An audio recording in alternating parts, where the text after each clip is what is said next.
आज आपके सामने प्रस्तुत हैं अकबर और लतीफे भाग 2। पहला लतीफा है उत्तम हथियार। एक दिन अकबर बादशाह दरबार में बैठे थे तो उन्होंने प्रश्न किया, उत्तम अस्त्र या शस्त्र कौन सा है।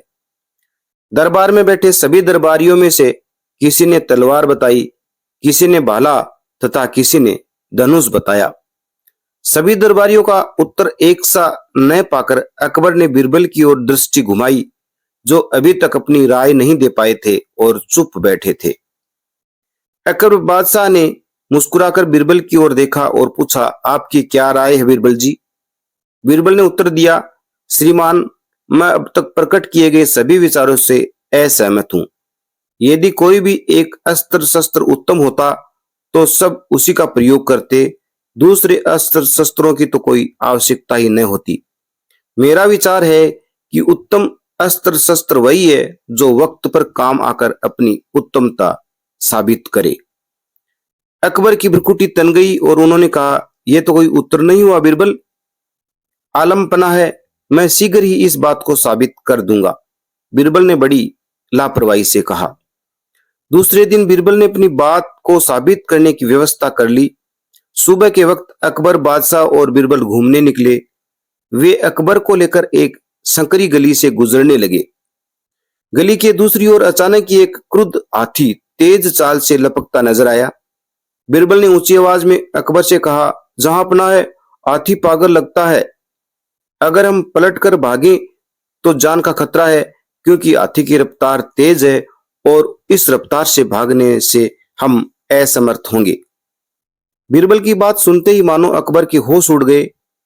कमर से लटकती हुई म्यान पर उनका हाथ गया, मगर ये सोचकर वह अपनी तलवार बाहर न निकाल सके कि मतांध हाथी का तलवार से मुकाबला कैसे हो सकता है।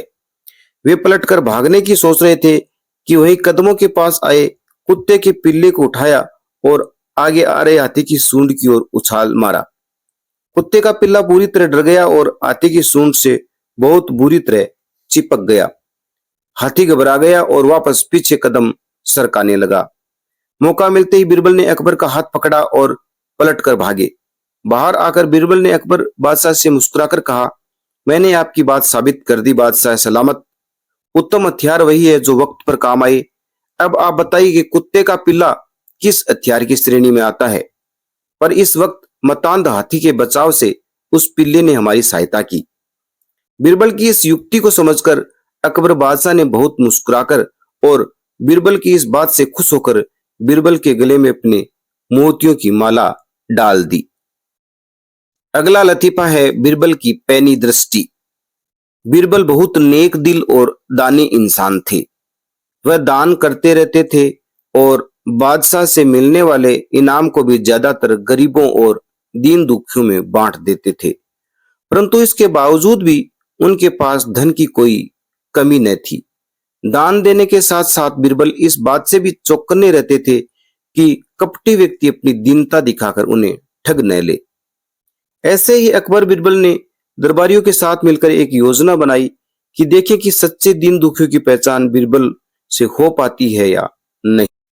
बादशाह ने योजना बनाई और अपने एक सैनिक को वेश बदलवाकर दीनहीन अवस्था में बीरबल के पास भेजा कि अगर वह आर्थिक सहायता के रूप में बीरबल से कुछ ले आएगा तो अकबर की ओर से उसे इनाम मिलेगा। एक दिन जब बीरबल पूजा पाठ करके मंदिर से आ रहे थे तो वेश बदला हुआ व्यक्ति बीरबल के सामने आया और बोला, हुजूर दीवान, मैं और मेरे 8 छोटे बच्चे जो 8 दिनों से भूखे हैं, भगवान का कहना है कि भूखों को भरपेट खाना खिलाना बहुत पुण्य का कार्य है। मुझे आशा है कि आप मुझे दान करके अवश्य ही पुण्य कमाएंगे। बीरबल ने उस व्यक्ति को सिर से पांव तक देखा और वह एक क्षण में ही समझ गया कि वह ऐसा नहीं है जैसा वह दिखावा कर रहा है। बीरबल मन ही मन मुस्कुराए और बिना कुछ बोले ही उस रास्ते पर चल पड़े जहां से होकर यानी कि नदी पार करनी पड़ती थी।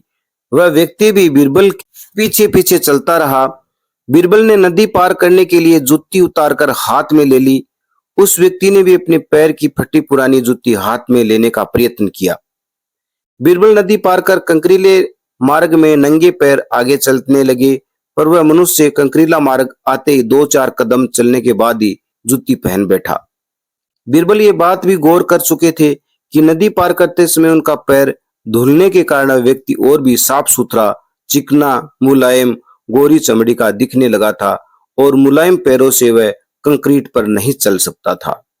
दीवान जी, दीनहीन की पुकार आपने सुनी नहीं, पीछे आ रहे व्यक्ति ने कहा। बीरबल बोले, जो मुझे पापी बनाए, मैं उनकी पुकार कैसे सुन सकता हूं? क्या कहा? क्या आप मेरी सहायता करके पापी बन सकते हैं? हाँ, ये इसलिए कि शास्त्रों में लिखा है कि बच्चे का जन्म होने से पहले ही भगवान उसके भोजन का प्रबंध करते हुए उसकी माँ के स्तनों में दूध दे देता है, उसके लिए भोजन की व्यवस्था भी कर देता है। ये भी कहा जाता है कि भगवान इंसान को भूखा उठाता है पर भूखा सुलाता नहीं है। इन सब बातों के बाद भी तुम अपने आप को 8 दिन से भूखा कह रहे हो।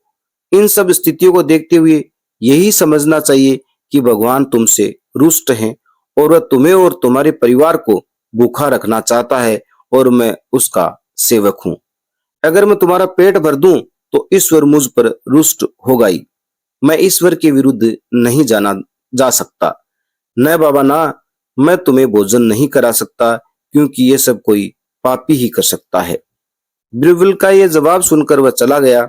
उसने इस बात की बादशाह और दरबारियों को सूचना दी। बादशाह वह समझ गए कि बीरबल ने उसकी चालाकी पकड़ ली थी। अगले दिन बादशाह ने बीरबल से पूछा, बीरबल, तुम्हारे धर्म कर्म की बड़ी चर्चा है, परंतु तुमने कल एक भूखे को निराश से लौटा दिया, क्यों? आलमपना है। मैंने किसी भूखे को नहीं बल्कि एक ढोंगी को लौटा दिया और मैं ये बात भी जान गया हूं कि वह ढोंगी आपके कहने पर ही मुझे बेवकूफ बनाने आया था। अकबर ने कहा, बीरबल, तुमने कैसे जाना कि ये वाकई भूखा न होकर ढोंगी है? उसके पैरों और पैरों की चप्पल देखकर। यह सच है कि उसने अच्छा भेष बनाया था, मगर उसके पैरों की चप्पल कीमती थी। बीरबल ने कहा, माना कि चप्पल उसे भीख में मिल सकती थी, पर उसने कोमल मुलायम पैर तो भीख में नहीं मिल सकते थे जो कंकड़ की गड़न सहन कर सके। इतना कहकर बीरबल ने बताया किस प्रकार उसने उस मनुष्य की परीक्षा लेकर जान लिया कि उसे नंगे पैर चलने की आदत नहीं, वह दरिद्र नहीं और वह किसी अच्छे कुल का खाता कमाता पुरुष है। बादशाह बोले, क्यों न हो, वह मेरा खास सैनिक है। फिर वह प्रसन्न होकर बोले, सचमुच बीरबल, माप दौलत तुमने बहुत खुश हुए। तुम्हें धोखा देना आसान काम नहीं है। बादशाह के साथ साजिश में उपस्थित सभी दरबारियों के चेहरे बुझ से गए। अगला लतीफा है शराब की लत। एक बार अकबर बादशाह को बुढ़ापे में शराब का शौक लग गया। दिन भर तो वे अपने काम काज में लगे रहते थे। रात में अपने नवरत्नों के साथ बात करते वक्त थोड़ी सी शराब पी लेते थे। ये काम वह छिपकर करते थे, फिर भी उनसे बातचीत के ढंग से बीरबल को एक दिन इसका पता लग ही गया। इसके बाद बीरबल ने एक दिन उन्हें पीते हुए देख लिया और तभी इस बुरी लत से अकबर बादशाह को छुड़ाने की कसम खाई। जिस कमरे में अकबर बादशाह शराब रखते थे, एक दिन बीरबल वहां गए और वहां की हर चीज को उन्होंने ध्यान से देखा। इसके बाद वहां की सब चीजें तितर बितर करके शराब की बोतल बगल में दुसाले में ढककर तेजी से बाहर चले आए। बीरबल को कुछ ले जाते देखकर बादशाह सलामत को कुछ शक तो जरूर हुआ, लेकिन ये सोचकर चुप हो गए कि कोई जरूरी कागजात ले जाते होंगे। उनके जाने के बाद जरूरी बातें अकबर बादशाह को जानने की जरूरत पड़ी। उन्होंने बीरबल को बुलाया। बगल में वही चीज दबाए हुए बीरबल अकबर बादशाह के सामने हाजिर हुए। बातें करते समय अकबर बादशाह का ध्यान अचानक ही उसकी बगल की तरफ गया। इस बार वह पूछ बैठे, बीरबल, तुम्हारी बगल में क्या है? बीरबल ने उत्तर दिया, आलमपना है, कुछ भी तो नहीं है। बीरबल के जवाब से अकबर बादशाह की उत्सुकता और बढ़ी। उन्होंने फिर पूछा तो बीरबल फिर बोले, तोता है। अकबर बादशाह के चेहरे पर इस बात कुछ नाराजगी जाहिर हुई और वह बोले, सच सच क्यों नहीं बताते कि क्या है? बीरबल ने नरम लहजे में जवाब दिया, घोड़ा है। अकबर बादशाह को हैरानी हुई और उन्होंने सोचा कि आज बीरबल कहीं भांग वगैरह तो पीकर नहीं आए हैं। वह बोले, बीरबल, आज तुम्हें क्या हो गया है जो बेसिर पैर की बातें कर रहे हो? ठीक क्यों नहीं बतलाते? इस बार बीरबल ने कहा, हुजूर हाथी है। अकबर बादशाह ने अब तक तो सब बातें हंसी में टाल दी थी, किंतु अब उनकी नाराजगी कोई हद नहीं रही। उन्होंने नाराज होकर कहा, क्या आज तुम्हारा काल नजदीक आ गया है? ये सुनकर बीरबल बोले, गधा है। अकबर बादशाह को पूरा भरोसा हो गया कि कोई धमकियों से काम न चलेगा, इसलिए बीरबल ने से सुलह से पूछना उचित है।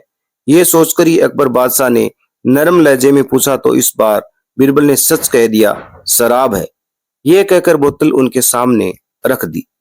बीरबल के हाथ में शराब की बोतल देखकर अकबर बादशाह को हैरानी हुई। उन्होंने ऐसा कभी भी नहीं सोचा था। वह जानते थे कि बीरबल कट्टर सनातन धर्म है, फिर आज ऐसा क्यों? आखिर जब उनका गुस्सा किसी तरह खत्म नहीं हुआ तो उन्होंने बीरबल को घर जाने का हुक्म दे दिया और एक सेवक को उसके साथ ये कहकर भेज दिया कि बीरबल को आराम से घर पहुंचा देना, क्योंकि अकबर बादशाह के दिल में ये बात थी कि बीरबल आज होश में नहीं है और जरूरी उन्होंने शराब पी है। उस वक्त तो बीरबल वहां से चले गए। दिन भर वे घर में रहे। शाम के वक्त जब नवरत्न बैठे तो वह भी आकर उन्हीं में बैठ गए। अकबर बादशाह को देखकर पूछा, तबीयत तो अच्छी है? बीरबल बोले, मेरी तबीयत खराब ही कहाँ थी। ये सुनकर अकबर बादशाह बोले, यदि खराब न होती तो क्या शराब की बोतल बगल में दबाकर पूछने पर यह जवाब देते कि तोता है, गधा है, घोड़ा है, हाथी है, कुछ नहीं है। बीरबल ने यह बात अवसर हाथ में आया देखकर कहा, जहांपना है, मैं उस वक्त न तो बेहोश था और न मैंने शराब पी थी। मैंने जो कुछ भी कहा था वह 16 आने सच था। जरा आप गौर फरमाइए। पहले जब आपने मुझसे पूछा कि बगल में क्या है तो जवाब में मैंने कहा कुछ नहीं। ये बात सच है कि शराब का पहला प्याला पी जाने पर आदमी को कुछ भी नहीं मालूम होता, लेकिन दूसरा प्याला पीते ही उसकी जुबान तुतलाने लगती है। इसी वजह से मैंने आपके दोबारा पूछने पर कहा था तोता है। फिर शराब का तीसरा प्याला पीते ही शराबी घोड़े की तरह हिनहिनाने लगता है, इसलिए आपने तीसरी बार पूछने पर मैंने घोड़ा कहा था। उसके बाद चौथा प्याला पीते ही उसकी हालत मत वाले हाथी की तरह हो जाती है, इसलिए मैंने कहा था कि हाथी है। इसके बाद पांचवें प्याला पी जाने पर वो गधे जैसा हो जाता है। जहां चाहो उसे ले जाओ, चाहो तो उस पर सामान लाद दो, वह लेकर चलेगा। इसी वजह से मैंने कहा था कि गधा है। अब छठा प्याला जिसको पीते ही आदमी अपने होश खो देता है, इसलिए मैंने आखिर में बोतल ही सामने रख दी।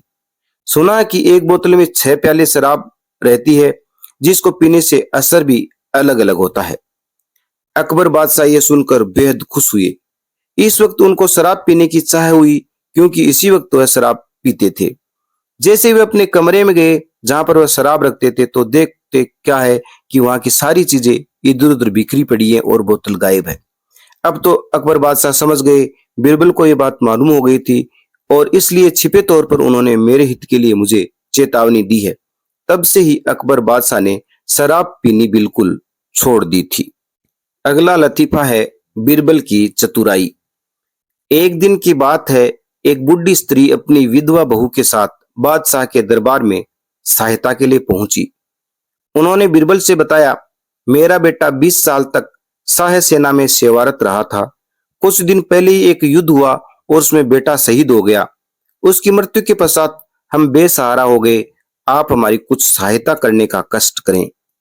बीरबल ने उसे आश्वासन देते हुए कहा, निश्चिंत रहो, हमारे बादशाह बड़े रहमदिल, दयालु और बंदार परवर हैं। वे तुम्हारी सहायता अवश्य करेंगे। तुम बस वैसे ही करना जैसे मैं कहूं। तुम कल दरबार में सही वक्त पर पहुंच जाना। अगली सुबह बुढ़िया अपनी बहू के साथ दरबार में पहुंची। उसने बादशाह से अर्ज की और अपने शहीद बेटे की तलवार भी दिखाई। उसने बादशाह से कहा, जहांपना है, मेरे बेटे ने कभी भी जंग से मुंह नहीं फेरा और उसने इसी तलवार से बहुत सी लड़ाइयां लड़ी। अब हुजूर, इस तलवार को आप अपने शस्त्रों से स्थान दीजिए। अकबर बादशाह ने कहा, लाइए दिखाइए ये तलवार। स्त्री ने अपनी ये तलवार बादशाह को दे दी। अकबर बादशाह ने तलवार का ध्यान से जायजा लिया कि वह तलवार पुरानी है और जंग लगी थी, इसलिए राजा ने सोचा ये मेरे किस काम की। उन्होंने ये तलवार एक सैनिक को दे दी और कहा, यह तलवार इस बुढ़ी औरत को वापस कर दो और इसके साथ सोने की 5 मोहरें भी दे दी जाए। बीरबल ने जब सुना कि केवल 5 मोहरें तो उन्हें धक्का सा लग गया। फिर उसने बादशाह से कहा, आलम पनाहे, क्या मैं ये तलवार देख सकता हूं? उसके बाद बीरबल ने तलवार अपने हाथ में ली और उसका गौर से निरखा परखा उल्टा पुल्टा कर जायजा लिया और फिर चुप हो गए। बीरबल को इस प्रकार चुप देखकर बादशाह ने पूछा, बीरबल, हमें अपने दिल की बात बताओ, तुम चुप क्यों हो गए? बीरबल अब बोले, कुछ नहीं बादशाह, मुझे यकीन था कि ये तलवार सोने की बन जाएगी। अकबर बादशाह चौंके, सोने की? जी हाँ, आलम पना है। उन्होंने कहा, साफ रहिए, ये सोने की कैसे बन सकती है? बीरबल ने कहा, आलम पना है, एक छोटा सा पत्थर पारस लोहे को सोने में बदल सकता है। तो मैं इस बात से हैरान हूं कि आपके हाथों में आने के बाद भी ये तलवार साधारण लोहे की सी क्यों रह गई? बादशाह अब समझ गए थे कि बीरबल क्या चाहते हैं। उन्होंने तुरंत ही उस स्त्री को तलवार के वजन के बराबर सोना देने की आज्ञा दे दी। दोनों गरीब स्त्रियां सोना लेकर अकबर और बीरबल का आभार व्यक्त करती हुई और दुआएं देती हुई वहां से चली गई। अगला लतीफा है बेगम की पसंद। एक दिन की बात है, अकबर बादशाह किसी कारण अपनी सुंदर बेगम से नाराज हो गए और इतने नाराज हो गए कि उन्होंने अपनी बेगम को महल से निकल जाने को कह दिया। इस बात को सुनकर बेगम ने बादशाह को खुश करने के लिए बहुत ही कोशिश की, लेकिन सब बेकार रहा। जब बेगम ने देखा कि रोने से बात बनने के बजाय और भी खराब होने की संभावना है, तब उसने बादशाह की आज्ञा का पालन करना ही सही समझा। बेगम अपनी बांदी को अनावश्यक सामान बांधने की आज्ञा देकर चलते समय बादशाह से काफी माफी मांगने लगी। बादशाह ने अपनी बात में परिवर्तन नहीं किया और बेगम से बोले, तुम अपनी पसंद की चीज जो तुम्हें पसंद हो महल से ले जा सकती हो। बेगम बेचैन होकर अपने मायके चलने को तैयार हुई, परंतु उसी वक्त उसे बीरबल की याद आई और उसने बीरबल को दरबार में बुलाया। बीरबल के आते ही बेगम ने सारी बात बीरबल से कह दी और बादशाह को प्रसन्न करने के लिए कोई उपाय पूछा। तब बीरबल उन्हें एक सलाह देकर वापस चले गए। अब बेगम का सारा माल असबाब गाड़ियों पर लादा जाने लगा और बेगम के लिए डोली सजाई गई। महल को छोड़ने से पहले बेगम फिर बादशाह के पास आई और आंखों में आंसू भरकर कहने लगी, आलम पना है, जब मैं यहाँ से हमेशा के लिए जा रही हूँ तो आज मेरी आखिरी अर्ज मंजूर कर लीजिए। आपकी दासी अपने हाथों से चलते वक्त आपको एक गिलास जाम ए शरबत पिलाना चाहती है।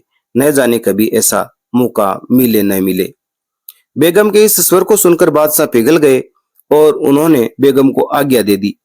तब बेगम ने एक बढ़िया शराब से भरा प्याला गिलास प्रेम से बादशाह को पिलाया। बादशाह शराब के नशे में चूर होकर सो गए। बेगम अवसर मिलते ही एक पालकी में बादशाह को सुलाकर उनके पास बैठ गई। बेगम बादशाह की रखवाली करने के कारण और रात भर के सफर के कारण सोई नहीं थी, अतएव चित्त शांत होते ही वह सो गई। जब बादशाह को होश आया तो उन्होंने अपने आप को अपनी बेगम के साथ एक अनजान जगह पर पाया। बादशाह के जागने पर बेगम की आंख खुल गई और वह बादशाह की पंखे से हवा करने लगी। बादशाह ने बेगम से सवाल किया, मैं कहाँ हूँ? बेगम ने नम्रता पूर्वक कहा, आलम पना है, आपने तो मुझसे कहा था कि मैं अपनी पसंद की कोई चीज महल से ले आऊं। जो भी कोई वस्तु मुझे अच्छी लगती है वो, और आपसे ज्यादा इस दुनिया में और कोई ऐसी चीज नहीं है जो मुझे आपसे ज्यादा पसंद हो। मैं कसम खाती हूँ किसी कारण मैंने आपको ही अपने साथ लाना उचित समझा। बेगम की इन प्रेम पूर्वक बातों को सुनकर बादशाह का गुस्सा तुरंत ही शांत हो गया और उन्होंने बेगम को माफ कर दिया। महल में वापस आकर बेगम ने बीरबल का बहुत धन्यवाद किया और बहुत कीमती जेवरात उसकी सलाह के बदले में पुरस्कार के रूप में दिए। अगला लतीफा है असली स्वामी कौन। एक दिन अकबर बादशाह अपने दरबार में बैठे थे, तभी उनके पास दो आदमी झगड़ते हुए आए। उनका झगड़ा कुछ अजीब था। वे दोनों आदमी आम के एक पेड़ को लेकर विवाद कर रहे थे। उनमें से एक व्यक्ति का नाम था राघव और दूसरे का केशव। दोनों पड़ोसी थे। उनके सामने एक खाली जमीन पड़ी थी जिस पर एक आम का पेड़ था। उसी वर्ष आम के वृक्ष पर बोर लगे थे। राघव का दावा था कि पेड़ उसका है और केशव का कहना है कि पेड़ उसका है। सबसे बड़ी परेशानी की ये बात थी कि 2 महीने पहले वृक्ष की रखवाली के लिए एक नौकर रखा गया था। नौकर का ये कहना था कि आम की पेड़ की रखवाली के लिए राघव और केशव दोनों ने मुझे अपने यहाँ नौकर रखा था और दोनों अर्थात राघव और केशव दोनों ही उसे आधा आधा वेतन दिया करते थे। अतः वह ये नहीं कह सकता कि इस वृक्ष का असली स्वामी कौन है। बादशाह ने उनकी ये सब बातें सुनी और उनका फैसला करने की जिम्मेदारी बीरबल को सौंप दी। बीरबल ने इन सब की बात सुनी। दोनों ही अपने अपने इस दावे से कि पेड़ उसका है टस से मस न हुए और उन दोनों के द्वारा रखा गया नौकर अपनी बात पर अटल था। वह दोनों को ही दावेदार मानता था। जब उनके द्वारा इस झगड़े को निपटाने की अड़ोसी पड़ोसी को बुलाया गया और पूछा गया तो कोई भी व्यक्ति ये दावे के साथ न कह सकता था कि इस आम के वृक्ष का असली स्वामी कौन है, परंतु क्योंकि राघव और केशव पड़ोसी थे, अतः उन दोनों को पेड़ के नीचे उठते बैठते, खाते पीते सभी देखा करते थे। पर वे इस बात को भी तैयार न थे कि आम के पेड़ के वे दोनों ही हकदार बन जाएं। अब बीरबल की न्याय उचित रूप से करना था। तब कुछ सोचकर बीरबल ने इन दोनों को वहां से चले जाने की आज्ञा दी और अगले दिन आने को कहा। बीरबल ने उनके रखवाले नौकर को अपने यहाँ पर रोक लिया और कहा, जब तक इस बात का फैसला हो कि असली स्वामी कौन है, वह चौकीदार स्वयं करा लेंगे। रात के 8-9 बजे थे कि बीरबल ने अपने 2 विश्वास पात्र नौकरों को वृक्ष की रखवाली करने के लिए भेजते हुए उन्हें कुछ बातें समझाई। उनके पिछले रखवाले चौकीदार को उन्होंने पहले केशव के यहाँ भेजा और बीरबल ने उनसे यह कहलवाया कि आम के वृक्ष के नीचे कुछ चोर नजर आए हैं। वे रात ही रात में सारे फल तोड़कर ले जाना चाहते हैं, चलकर उन्हें देखो। केशव की पत्नी ने उनसे ये सब सुना और बोली, ठीक है, उनको आने दो, भेज दूंगी। फिर रखवाला चौकीदार राघव के घर गया और उसने अपनी बात उसी अंदाज में कही जिस प्रकार बीरबल ने उसे सिखलाई थी। इत्तेफाक की बात की राघव भी उस वक्त घर पर नहीं था। रखवाले चौकीदार के घर पर संदेश देकर चले जाने के बाद बीरबल के द्वारा भेजे गए दोनों विश्वस्त व्यक्ति अंधेरे का लाभ उठाकर राघव और केशव के घर के पीछे दीवार की ओट में पहुंच गए थे। केशव के घर जाने पर रखवाले चौकीदार की बात उसकी पत्नी ने उसे बताई। केशव बोला, खाना लाओ, बिना कुछ खाए पिए कौन चोरों से मुकाबला करने जाए। जो कुछ भी होगा सुबह देखा जाएगा, और कब ये पेड़ मेरा है इसके लिए मैं क्यों अपनी जान खतरे में डालूं। चोर अगर फल चुरा कर लाए हैं तो वे हथियारों से लेस भी होंगे। इतना कहते ही केशव खाना खाकर पलंग पर लेट गया। दूसरी ओर जब राघव घर आया तो उसकी पत्नी ने भी उसी चौकीदार का संदेश दे दिया। इतना सुनते ही उसने लपक कर झट लाठी उठा ली और बाहर चला गया। पत्नी बोली, खाना तो खाते जाइए। राघव ने कहा, खाना तो वापस आकर ही खाया जा सकता है, परंतु यदि चोरों ने फल चुरा लिए तो उन्हें लौटाया नहीं जा सकता। इतने सालों की मेहनत के पश्चात आज पेड़ पर फल आए हैं और उनकी हिफाजत बहुत जरूरी है। बीरबल के दोनों विश्वस्त नौकर उन दोनों की बातें सुन रहे थे। उन दोनों ने इस बात की जानकारी बीरबल को दी। अगले दिन सुबह राघव और केशव फैसला सुनने के लिए बीरबल के पास पहुंचे।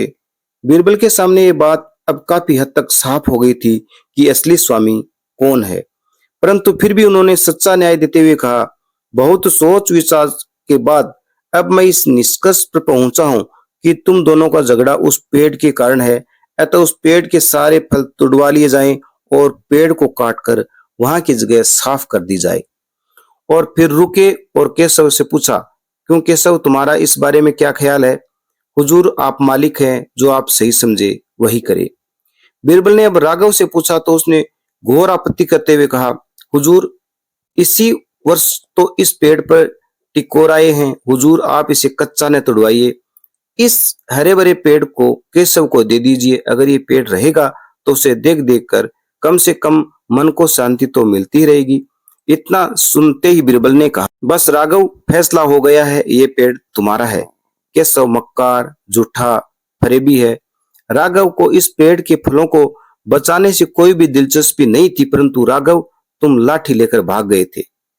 केशव ने अब अपना झूठ स्वीकार कर लिया और वो बीरबल से क्षमा मांगने लगा। यह सत्य ही कहा है कि झूठ के पांव नहीं होते। बीरबल ने झूठ बोलने की सजा के आरोप में केशव को 15 कोड़ों की सजा सुनाई। राघव पेड़ का अकेला मालिक बना। ये सुनकर उसकी आंखें छलक आई।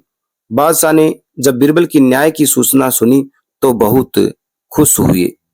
अगला लतीफा है बेबी किसकी। एक समय की बात है, आगरा के पास एक गांव था जहां एक सौदागर अपनी बीबी के साथ रहता था। उसकी बीबी बेहद खूबसूरत थी। वह इतनी खूबसूरत थी कि चांद भी उसके आगे फीका पड़ जाता था।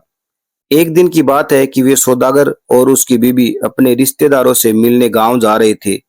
गांव काफी दूर था, इसलिए वे दोनों पैदल ही चल दिए। रास्ते में उन्हें एक किसान मिला। किसान अपनी गाड़ी पर सवार जा रहा था। जब उसने सौदागर की पत्नी को देखा तो उसकी नीयत खराब हो गई। उसने सौदागर से पूछा, सेठ जी आप किस गांव को जाएंगे? सौदागर ने उस किसान को गांव का नाम बता दिया। किसान गांव का नाम सुनकर बोला, मैं भी उसी गांव को जा रहा हूं। आप अपनी बीबी को मेरी गाड़ी में बैठा दो। सौदागर ने यह सुनकर अपनी बीबी को गाड़ी में बैठाया और स्वयं पैदल चलने लगा। कुछ समय पश्चात किसान ने गाड़ी के बैलों को तेज कर दिया। सौदागर ये देखकर गाड़ी के पीछे भागने लगा। इसी बीच में किसान ने उसकी बीबी को तरह तरह के सब्ज बाग दिखाए, काफी जगह घुमाया और उसे अपने वश में कर लिया। जब वह गांव आ गया तो सौदागर ने उसको आवाज दी और कहा, भाई ठहर जाओ, हमारा गांव आ गया है और वहीं पर मेरी बीबी को उतार दो। जब किसान ने ये सुना तो बोला, भाई हमारा गांव तो आगे है और ये तुम्हारी बीबी नहीं है, ये मेरी बीबी है। यह सुनकर सौदागर भागकर गाड़ी के पास पहुंचा और चिल्लाने लगा कि ये गाड़ी वाला किसान मेरी बीबी को अपनी बीबी बताता है और उसे नहीं लौटा रहा है। उसकी बातें सुनकर आसपास के राहगीर खड़े हो गए, लेकिन कोई भी व्यक्ति इन दोनों का फैसला न कर सका। इस फैसले को करने के लिए वे दोनों शाही दरबार में पहुंचे। अकबर बादशाह ने उन दोनों का सारा किस्सा सुनकर उन्होंने बीरबल को उसका फेरबदल करने के लिए कहा। बीरबल ने गाड़ी में बैठी उस औरत को अपने पास बुलाया और उससे भी कि बताई अब बात क्या है। और औरत कुछ नहीं बोली और चुप रही। अतः बीरबल कुछ सोचने लगे। कुछ देर तक यूं ही सोचने के बाद बीरबल ने उस औरत को स्याही की दवात दी और कहा, इसमें पानी डालकर लाओ। इतना सुनकर औरत उठी और दवात में पानी डालकर ले आई। अब बीरबल ने दवात से स्याही ली और दो चार शब्द लिख कर देखे। स्याही में पानी सही था, इसलिए उन्होंने सौदागर से कहा, तुम अपनी बीबी को ले आओ, ये तुम्हारी बीबी है, तुम इसे ले जाओ। किसान को झूठ बोलने और खराब आचरण करने के लिए सजा दी। बादशाह ने यह सब देखा और बोला, बीरबल तुम ये कैसे जान पाए कि ये औरत सौदागर की बीबी है? बीरबल ने स्नेह से उत्तर दिया, आलम पना है, मैंने उस औरत से दवात में पानी डालने को कहा।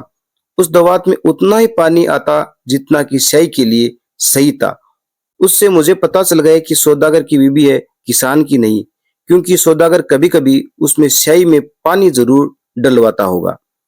अकबर बादशाह की बीरबल की इस चतुराई से भरे हुए फैसले को सुनकर अत्यंत प्रसन्न हुए। अगला लतीफा है शाही पुरस्कार। एक दिन की बात है, अकबर बादशाह के पास एक फकीर आया। उसने अकबर बादशाह को सब्जी तोहफे में दी और भिखारी एक और चल गया। कुछ समय पश्चात बंगाल का एक पुजारी आया और उसने बादशाह को देवी के प्रसादी चावल और भस्म तोहफे में दिए।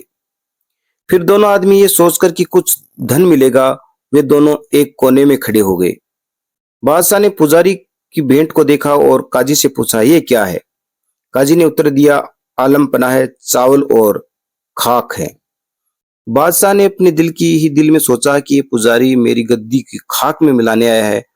अतः उसने नौकर को आदेश दिया कि उसको धक्के देकर निकाल दे। बादशाह ने फिर फकीर की लाई हुई चीज को देखा और पूछा, शाह साहब ये क्या लाए हैं?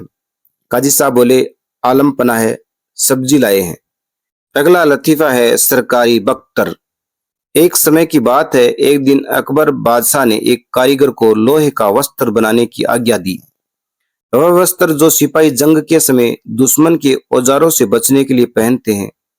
बादशाह की आज्ञा का पालन करते हुए उस कारीगर ने कुछ दिन के पश्चात ही लोहे के वस्त्र तैयार करके पेश किए। लोहे के वस्त्रों को तैयार करने में कारीगर ने कोई भी कसर नहीं छोड़ी थी।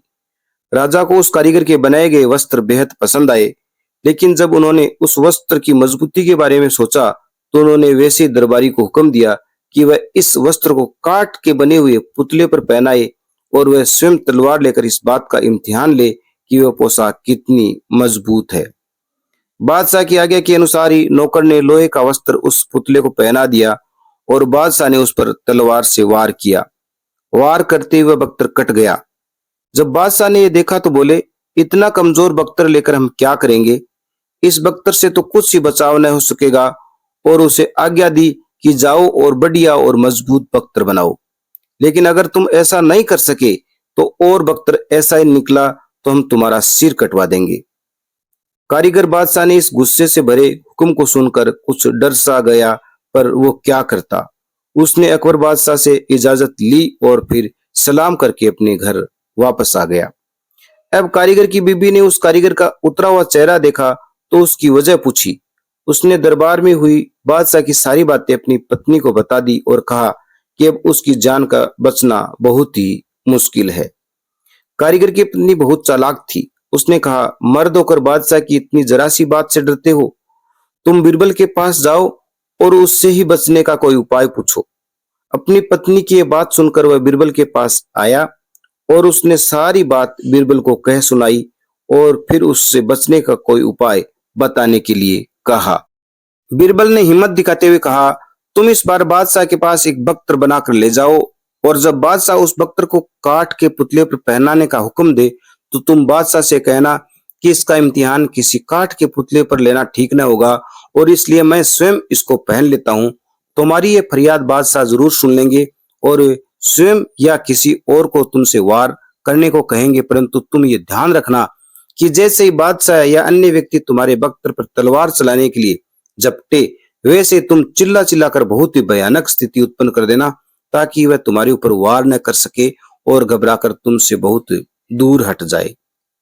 बीरबल बोला, तुम ये काम ठीक उसी प्रकार करते हो तो बादशाह तुम्हारी जान छोड़ देंगे और तुम बच जाओगे। और बादशाह तुमसे इसकी वजह पूछे तो उन्हें जवाब देना, आलम पना है, मेरा बख्तर पहनने वाला व्यक्ति काठ का पुतला तो होगा ही नहीं, वह थोड़ी बहुत तो शक्ति जरूर रखता होगा। फिर वह भरसक अपने प्रतिद्वंदी को अपने पास ही क्यों आने देगा? और अगर ऐसा हुआ कि दुश्मन पास आ जाए तो थोड़ा बहुत उससे भी डर होगा और इस प्रकार दुश्मन इतनी आसानी से बख्तर नहीं तोड़ सकेगा। कारीगर को बीरबल की बताई गई ये युक्ति पसंद आ गई। उस कारीगर ने 2-3 दिन के बाद एक दूसरे नए लोहे का बख्तर बनाया और उसे तैयार करके वह बादशाह के पास दरबार में आया। बादशाह ने उस बख्तर को देखा और फिर नौकर से कहा कि इस बख्तर को काठ के पुतले को पहना दे। इस प्रकार कारीगर ने बीरबल की बताई गई बात को दोहराया और बादशाह से फरियाद की कि बख्तर उसके बदन पर ही पहनाया जाए जब उसका इम्तिहान ले। बादशाह ने उस कारीगर की बात मान ली और उस बख्तर का इम्तिहान लेने के लिए अपने एक होशियार सिपाही से कहा। सिपाही ने जैसे उस बख्तर का इम्तिहान लेने के लिए उस कारीगर पर तलवार उठाई, वह कारीगर सिपाही की ओर बढ़े, कड़क कर लपका। इस प्रकार उस सिपाही की तलवार उठी कि उठी रह गई और उस सिपाही डर कर दूर जाकर खड़ा हो गया। बादशाह ने कारीगर से पूछा, वो ऐसा क्यों कर रहा है? कारीगर भी तो कारीगरी था और वह भी बीरबल का सिखाया गया, बात करने में कैसे पीछे हटता? उन्होंने बादशाह को बीरबल के कहे के अनुसार जवाब दे दिया। यह सुनकर बादशाह बोला, कारीगर ये सब बात तो तुम सही कह रहे हो, पर तुम मुझे ये सच सच बताओ कि सलाह तुम्हें किसने दी? कारीगर ने भरे दरबार में सारी बात सच सच बादशाह से कह दी। ये सब सुनकर अकबर बादशाह और सारे दरबारी बीरबल की चतुराई से बेहद प्रसन्न हुए। अगला लतीफा है, बुद्धू के सामने क्या करें। एक दिन की बात है, अकबर बादशाह के उस्ताद पीर साहब मक्का में घूम रहे थे और वहां से टहलते हुए वे दिल्ली आ गए। क्योंकि वे रास्ता नहीं जानते थे, इसलिए रास्ते में बहुत सी कठिनाइयों का सामना करना पड़ा। बादशाह अपने उस्ताद को देखकर बहुत खुश हुए और बादशाह ने अपने उस्ताद पीर साहब का खूब स्वागत किया। पीर साहब दिल्ली कुछ दिन रहे और फिर अपने घर मक्का लौट आए। पीर साहब जब मक्का चले गए तो बादशाह ने बीरबल से पूछा, बीरबल, क्या तुम्हारे भी कोई ऐसे भी उस्ताद हैं जैसे मेरे उस्ताद हैं पीर साहब? अगर तुम्हारे उस्ताद हैं तो वे कहाँ रहते हैं? वे यहाँ कभी आते जाते हैं या नहीं? बीरबल ने उत्तर दिया, जहां अपना मेरे भी एक गुरु हैं, लेकिन वो यहाँ नहीं रहते, वे बाहर रहते हैं और कभी आते जाते भी नहीं। कुछ ही दिन की बात है, मैंने सुना है कि मेरे गुरुदेव कभी किसी से कुछ नहीं बताते और न किसी से पैसे ही लेते, उन्हें रुपए पैसे का कोई शौक नहीं है। बादशाह ने जब ये सुना तो उन्हें बीरबल के गुरु के प्रति बड़ी श्रद्धा उत्पन्न हुई उन्होंने बीरबल से अपने गुरु को मिलाने का आग्रह किया। बादशाह से बातें कर बीरबल वापस अपने घर आने लगा तो उन्होंने देखा कि रास्ते में एक बूढ़ा व्यक्ति लकड़ियों का एक गट्ठर बांधकर उन्हें बेचने के लिए परिश्रम कर रहा है। वह बूढ़ा व्यक्ति सुबह से शाम तक उस लकड़ी के गट्ठर को देखकर यहाँ से वहां जाता रहा, परंतु किसी भी व्यक्ति ने उसे लकड़ियों की उचित मूल्य नहीं दिया और वह बेचारा लाचार हो गया और शाम को उस लकड़ियों का गट्ठर वापस अपने घर ले जाने लगा। बीरबल ने उस लकड़हारे से पहले उन लकड़ियों की गट्ठर की कीमत पूछी और फिर बीरबल उस लकड़हारे को अपने साथ अपने घर ले आए और लकड़हारे से बोले, ऐसा लगता है तुम वक्त के इस बुरे चक्र में फंसकर इस दीन अवस्था में पहुंचे हो। बीरबल ने उस लकड़हारे को कुछ साफ सुथरे कपड़े पहनने को दिए और काली जटाएं वगैरह को युक्त एक ब्राह्मण साधु बना दिया और उसके हाथ में रुद्राक्ष की एक माला दे दी और लकड़हारे को उस वेशभूषा में पास के ही एक मंदिर के पीछे मृगचर्म के आसन पर बैठा दिया और बोले कि तुम्हारे दर्शन करने के लिए बहुत अमीर अमीर बड़े बड़े अफसर और बहुत से व्यक्ति आएंगे, परंतु तुम उनसे हरगिज न बोलना और उनके किसी सवाल का जवाब भी मत देना और तुम्हें बहुत सी बहुमूल्य वस्तुएं देंगी, परंतु तुम उन वस्तुओं की ओर आंख उठाकर भी न देखना और अगर कोई व्यक्ति तुमसे कुछ पूछे तो तुम उसका जवाब भी न देना, बस अपने आप को मस्त रखना और माला फेर रहना और ध्यान रहे अगर इसके अलावा कोई और बात हुई तो तुमने कोई ऐसा कार्य किया तो फिर तुम्हारी खैर नहीं, क्योंकि मैं यहाँ से छिपकर तुम्हारी इन सब हरकतों को देखता रहूंगा। बूढ़ा लकड़हारा अब बीरबल की इन बातों को मान गया और अब बीरबल को भी इस बात का यकीन हो गया कि वह बूढ़ा सही तरीके से नाटक कर सकता है। लकड़हारे को यह बात सब बताकर बीरबल बादशाह के पास दरबार में आए। दरबार में उस समय सभी व्यक्ति उपस्थित थे। बीरबल ने बादशाह को अपने गुरु के आने की यह शुभ सूचना दे दी और कहा, मेरे गुरुदेव पहले तो यहाँ आने के लिए और अपने दर्शन देने को मना कर रहे थे, परंतु जब मैंने उनसे बहुत खुशामद की तो वे वहां पर पधारे हैं और इस वक्त मंदिर के पिछले हिस्से में अपना आसन जमाए हुए हैं और उन्होंने वह आप सबको अपने दर्शन देने के लिए मना कर दिया है और अगर मैं जिद करके आपके पास लाऊं तो हो सकता है वो मुझे श्राप भी दे दें, इसलिए आलम पना है अब आप और लोगों को अपने साथ ले जाकर उनके दर्शन कर सकते हैं। बादशाह के साथ बीरबल को छोड़कर और सभी दरबारी गुरुदेव के दर्शन करने के लिए मंदिर में चले गए। बादशाह ने गुरुदेव के सामने जाकर बड़े आदर से अपना मस्तक उनके चरणों में रखा, फिर बैठ गए और गुरुदेव से पूछा, गुरुदेव कृपा करके अपना नाम और निवास स्थान अपने इस दास को भी बताएं।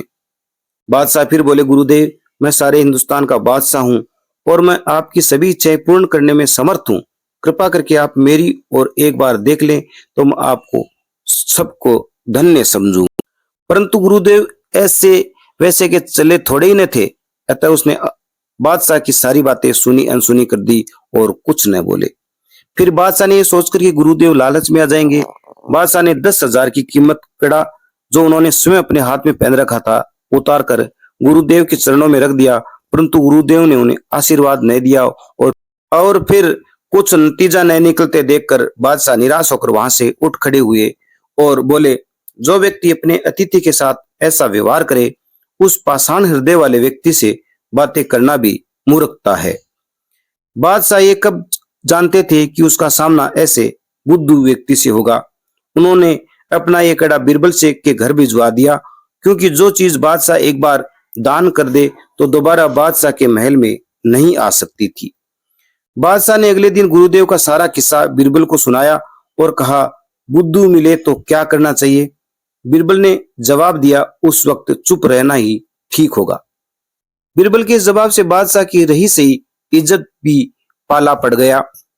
वे सोच रहे थे कि ऐसा कहकर वह बीरबल के गुरु को मूर्ख साबित करेंगे, पर अब बादशाह उन्हें खुद ही मूर्ख बन गए।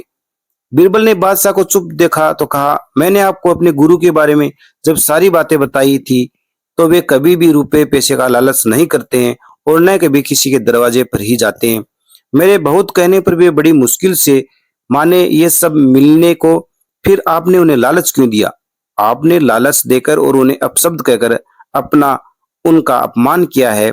आपको अपने ऐश्वर्य का घमंड है, यही कारण है कि गुरुदेव आपसे नहीं बोले। बादशाह बीरबल का यह जवाब सुनकर चुप हो गए। अगला लतीफा है सरकारी हंस की चोरी। बसंत का महीना था।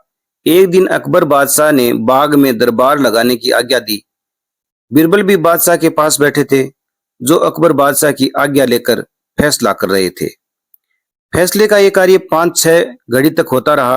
वहां उपस्थित सभी लोगों का फैसला हो चुका था। इसके पश्चात एक सौदागर वहां आया और उसने जाकर अपनी राय बादशाह के सामने रखी। बादशाह ने अर्जी बीरबल से पढ़कर सुनने को कहा। बीरबल ने आज्ञा पाकर उसे पढ़कर सुनाया। उसने उसमें बादशाह की तारीफ लिखी थी और फिर बाद में लिखा था कि मैं अजमेर का रहने वाला हूँ। देश विदेश में फिरकर माल खरीदना और बेचना मेरा कार्य है। एक दिन मैं देशांतर्गत ढाका शहर में गया। वहां मैंने देखा कि एक सौदागर के पास बहुत ही सुंदर और गुणवान सरकारी हंस है। उसके पर सोने के से थे। वह इतना सुंदर था कि मैं उनकी सुंदरता का वर्णन नहीं कर सकता। इसलिए मैंने ये सोचकर कि ये महलों में रहने योग्य है, उसको खरीदने के बारे में सोचा और उस सौदागर को उस राजहंस का मुंह मांगा इनाम 1000 रुपए देकर मैंने उसको मोल ले लिया और मैं उसे पिंजरे में बंद करके अब यहाँ ले आया और अपने कमरे में टांग दिया और वह राजहंस अब वही टंगा रहता है। और आज जब मैं अपने घर वापस आ गया तो मुझे वह हंस पिंजरे में नहीं मिला और मुझे इस बात का शक है कि मेरे नौकर ने उसे मार डाला। इसलिए मैं फरियाद करता हूँ कि आप उसका पता लगाएं जिसे यह हंस मारा है और उसे सजा भी दो। इस फरियाद को सुनकर बादशाह ने उस सौदागर के नौकर को बुलाने के लिए आज्ञा पाते ही उस सौदागर ने अपने सब नौकरों को लाकर दरबार में इकट्ठा कर दिया। बादशाह ने उसके नौकरों की खूब छानबीन की, परंतु फिर भी जब उन्होंने कुछ न पता चला तो उन्होंने सौदागर से कहा, तुम्हारी चोरी का पता नहीं चला। हमने तुम्हारे सब नौकरों की जांच कर ली। अगर अभी तुम्हें किसी पर शक हो तो हमें बताओ। सौदागर ने जब ये बात सुना तो उसका मुंह उतर गया और उसने बीरबल की ओर देखा और कहा, आज जैसा मेरा न्याय हुआ है और जगह ऐसे न्याय भी और भी होते तो फिर ये बताओ सच्चा न्याय कौन करता है। बीरबल ने कहा, धैर्य रखो, मैं तुम्हारा न्याय कर देता हूँ। और फिर बीरबल ने सौदागर के सेवकों को देकर बुलाने की आज्ञा दी। सिपाही उन सबको रास्ते में से पकड़ कर ले आए। बीरबल ने कुछ खोज की और फिर बोले, क्यों बे चोर, तेरे दिल में क्या बात है? खैर तू पक्षी को मारकर तो खा गया, परंतु अब उसके पर भी पगड़ी में छिपाकर दरबार में लाया है। वाह वाह, क्या बात है। तेरे सास की इतनी देर से तू कुछ बोला नहीं, पर अब बोल, क्या कहता है? बीरबल ने जब ये कहा तब सबने सुना। सौदागर के नौकरों में से एक पक्षी चुराने वाला भी था। उसके मन ही मन में सोचा कि कहीं ऐसा तो नहीं कि मैं गलती से पर अपनी पगड़ी में रख कर ले आया हूं। इतना सोचकर शक के मारे उसने अब अपनी पगड़ी पर धीरे धीरे इस तरह हाथ फेरना शुरू किया और किसी को पता न चल सके। वहां उपस्थित सभी लोग नौकरों की ओर देख रहे थे, पर किसी ने उस चोर को न देखा। बीरबल ने उस चोर को देख लिया और उसने उसके अलावा सभी सेवकों को छोड़ने की आज्ञा दे दी। बीरबल ने उससे तरह तरह के सवाल किए, लेकिन उसने किसी तरह की चोरी करने की बात नहीं मानी। तब बीरबल ने उसकी पीटने की आज्ञा दे दी। मार की बात सुनते ही वह डर गया और उसने अचानक सारा जुर्म कबूल कर लिया। उसने अपनी पगड़ी में रखे हुए हंस के पर भी निकालकर बीरबल को दे दिए। अब चोर को उस चोरी की उचित सजा दी गई और सौदागर भी बीरबल के इस न्याय को सुनकर अत्यंत प्रसन्न हुआ और उसने बीरबल का शुक्र अदा किया। बादशाह भी बहुत प्रसन्न हुए। अगली कथा है बीरबल का आज्ञा पालन। एक समय की बात है, एक दिन अकबर बादशाह अपने दरबारियों के साथ दरबार में बैठे थे। तभी बादशाह के लिए महल से बुलावा आ गया। अकबर बादशाह अभी जाने के लिए तैयार हो रहे थे कि दूसरा बुलावा भी आ गया। जिन बेगम साहिबा का बादशाह के लिए बुलावा आया था, बादशाह उनसे बेहद प्यार करते थे। इसलिए वे जल्दी उठकर दरबार से महल की ओर जाने लगे तो उन्होंने देखा कि बीरबल मुंह फेरकर हंस रहे थे। बादशाह ने जब देखा तो वह गुस्सा हो गए और बीरबल को आज्ञा दी, बीरबल तुम यहाँ से अभी तुरंत चले जाओ और अब इस जमीन पर कभी पैर न रखना, वरना तुम्हें अपनी जान गंवानी पड़ेगी। बीरबल ने बादशाह की आज्ञा मान ली और नम्र लहजे से सलाम करते हुए दरबार से बाहर चले गए। बीरबल के दरबार से चले जाने के बाद कुछ दरबारी तो बहुत खुश हो गए, परंतु कुछ दरबारी बहुत परेशान हो गए। बीरबल काफी समय तक दरबार में नहीं आए थे और अब अकबर बादशाह का गुस्सा भी ठंडा हो गया। बीरबल के दरबार में न होने के कारण राजकाज के कार्य में बहुत सी कठिनाइयां आने लगी और अकबर बादशाह भी अब बीरबल के नए आने से बहुत परेशान हो गए थे। अब उन्हें बीरबल के नए होने का एहसास होने लगा था। बादशाह बीरबल को वापस बुलाने का तरीका सोचने लगे। एक दिन अकबर बादशाह अपने महल में बैठे झरोखे से बाहर का नजारा देख रहे थे कि उन्होंने एक गाड़ी में बीरबल को जाते हुए देखा। अकबर बादशाह ने गाड़ी को रुकने के बाद गुस्से में बीरबल से कहा, तुमने मेरा हुक्म क्यों टाला है?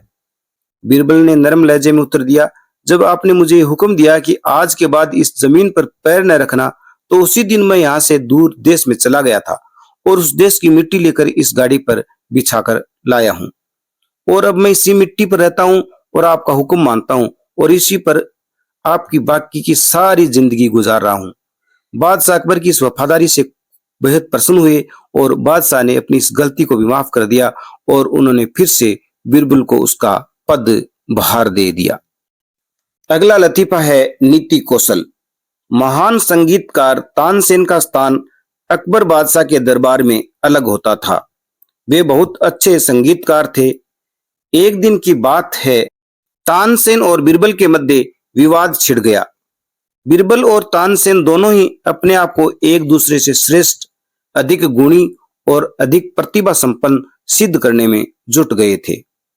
अकबर बादशाह ने यह देखा कि स्थिति इतनी ज्यादा गंभीर होती दिखाई तो उन्होंने कहा, तुम दोनों ही श्रेष्ठता, अपनी गुणी और प्रतिभा संपन्नता का फैसला नहीं हो सकता। ऐसा करने के लिए किसी विशिष्ट व्यक्ति को प्रमुख बनाकर फैसला कर लो। बीरबल ने कहा, महाराज, हम दोनों आपका एक कीमती सुझाव पूरी तरह मानते हैं और हम दोनों इस बात से सहमत भी हैं, किंतु हम ये फैसला नहीं कर पा रहे हैं कि इतना महत्वपूर्ण फैसला किस व्यक्ति से कराया जाए। कृपा करके आप ही इस बात का फैसला करें। अकबर ने कहा, नहीं, हमारे विचार से तुम दोनों ही महाराणा के पास जाना चाहिए और इस बात का सही निर्णय प्राप्त कर लेना चाहिए। वे तुम दोनों का ज्यादा सही फैसला करेंगे। बीरबल और तानसेन ने बादशाह को ये बात पसंद आ गई और वे दोनों दरबार में आ गए बादशाह के पास और उनके पास सामने उन्होंने अपनी बात रखी।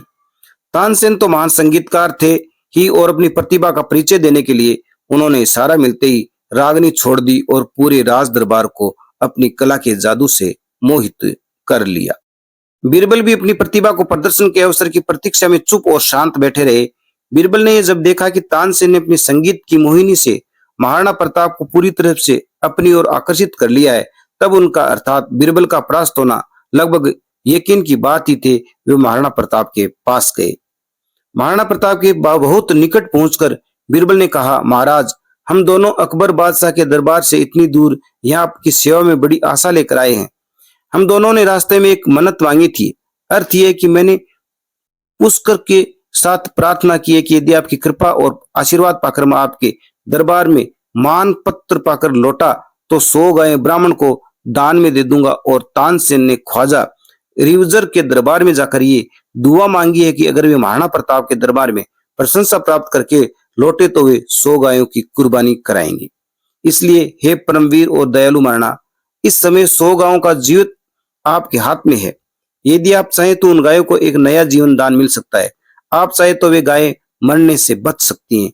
यदि आप गायों को मारना न चाहते हो और अपना इल्जाम अपने सिर पर न लेना चाहते हो तो कृपया मुझे अपना प्रशंसा पत्र दे दीजिए, वरना आपकी मर्जी, चाहे आप तानसेन को दें। महाराणा प्रताप ये बिल्कुल नहीं चाहते थे कि गायों का वध हो, इसलिए उन्होंने बीरबल के प्रति अकबर को एक पत्र लिखा। उन्होंने लिखा, वह ये जानते हैं कि तानसेन में संगीत का गुण है, परंतु ये भी सच है कि बीरबल बड़ा नीतिज्ञ है और उसकी जितनी भी प्रशंसा की जाए वो कम है। और इस प्रकार बीरबल और तानसेन के बीच में जो विवाद छिड़ा था, उस विवाद में बीरबल ने विजय हासिल कर ली। मगर ये सच है कि बीरबल ने तानसेन पर विजय संगीत से नहीं बल्कि नीति कौशल से प्राप्त की थी।